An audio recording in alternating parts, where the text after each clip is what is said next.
Hello hi అండి, అందరికీ నమస్కారం. నేను మీ శ్రీనీరజ అండి. అందరూ ఎలా ఉన్నారు, బాగున్నారా? నేనైతే చాలా అంటే చాలా బాగున్నానండి.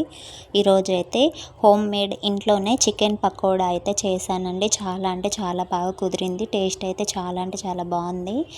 మనము ఇలా ఒక్కసారి ప్రిపేర్ చేసుకున్నాం అనుకో బయట అసలు తిననవసరం కూడా లేదండి. అంత బాగుంది అండ్ సింపుల్గా కూడా చేసుకోవచ్చు. సింపుల్ వేర్లో అయితే చూపించబోతున్నాను. నేనైతే బోన్లెస్ చికెన్ అయితే నేను తీసుకున్నానండి. కొంచెం బోన్స్ ఉండకుండా చూసుకోవాలి. మెత్తడి మాంసం ఉంటే బాగుంటుంది. దీన్ని అయితే శుభ్రంగా అయితే కడుక్కొని పెట్టుకున్నాను. వాటర్ ఉండకుండా చూసుకోవాలి, కొంచెం క్రిస్పీగా వస్తుంది. అందులో ఒక స్పూన్ అల్లం వెల్లుల్లి పేస్ట్, అలాగే కొంచెం పసుపు వేసాను. కొంచెం కారం కూడా వేసుకుంటున్నాను. కొంచెం స్పైసీగా తినే వాళ్ళైతే కొంచెం ఎక్కువ వేసుకోవచ్చు. కొద్దిగా ఉప్పు కూడా వేస్తున్నాను.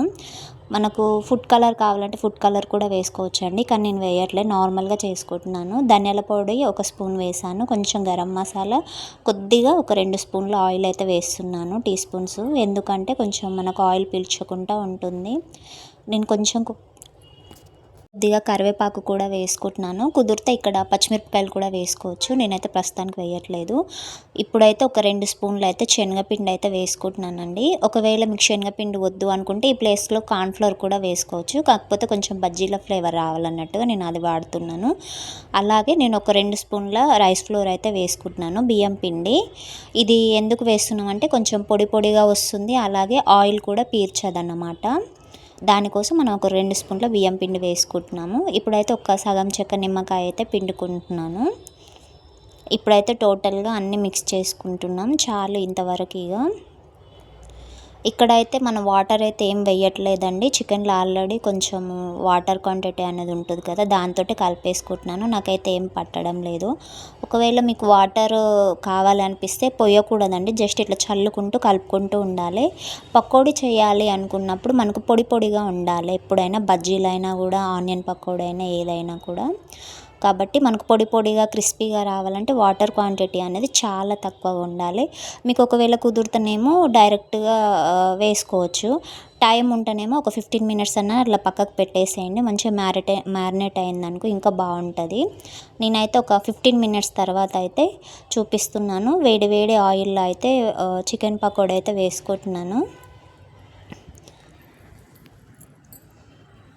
సిమ్లోనే పెట్టి వేయించుకోవాలండి. ఎందుకంటే లోపటి దాకా వేగి మనకు క్రిస్పీనెస్ అనేది వచ్చేస్తుంటుంది.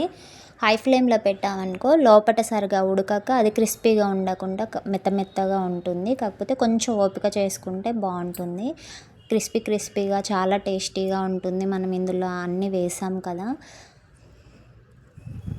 వీడియో చూస్తున్నారు కానీ లైక్ అయితే అస్సలు చేయట్లేదండి. ప్లీజ్ అండి లైక్ చేయండి, అలాగే సబ్స్క్రైబ్ చేసుకోండి. మన ఛానల్లో ఇంకో చికెన్ కర్రీ, చేపల కర్రీ, చేపల ఫ్రై కూడా చేశాను. ఇంకా చాలా రెసిపీస్ ఉన్నాయి. మీకు ఇంట్రెస్ట్ ఉంటే ఒకసారి వాచ్ చేయండి. ఇలాగే సపోర్ట్ చేయాలని మనస్ఫూర్తిగా కోరుకుంటున్నాను. నేను లైవ్ కూడా చేస్తూ ఉంటానండి. ఇంట్రెస్ట్ ఉంటే లైవ్లో కూడా జాయిన్ కాండి, హ్యాపీగా మాట్లాడేసుకుందాం.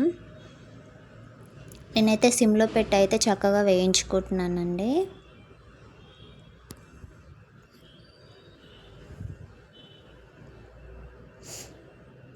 ఇప్పుడైతే చూసారా కొద్దిసేపటికి ఇలా అయిపోయాయి. మనకు ఆయిల్ సపరేట్ అయిపోతుంది. మంచిగా వేగిందని తెలియడానికి ఆయిల్ అయితే సపరేట్ అయిపోతుంది ముక్కలకి. ఇలా కలుపుకుంటూ మంచిగా వేయించుకుంటూ ఉండాలి, కింది మీదికి కలుపుకుంటూ కూడా.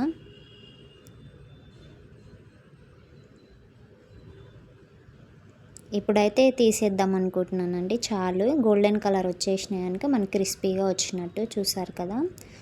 ఇప్పుడైతే అన్నీ తీసి ఒక ప్లేట్లో వేసుకున్నాను. ఇప్పుడు అదే ఆయిల్లో ఇంకొన్ని మిగిలిపోయాయి, మళ్ళీ వేసుకుంటున్నాను రెండో వాయ కూడా.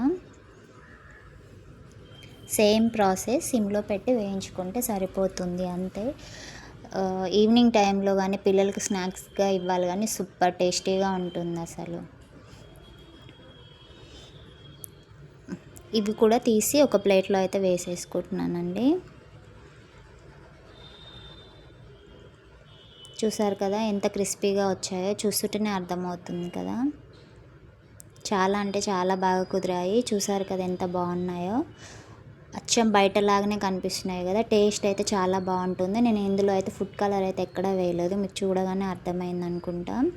మీకు ఒకవేళ ఫుడ్ కలర్ కావాలి అనుకుంటే వేసుకోవచ్చు, లేకపోతే కాశ్మీరీ కారం కూడా వేసుకోవచ్చు అండి. ఈ వీడియో మీకు నచ్చిందని అనుకుంటున్నాను. Thank you for watching. Bye.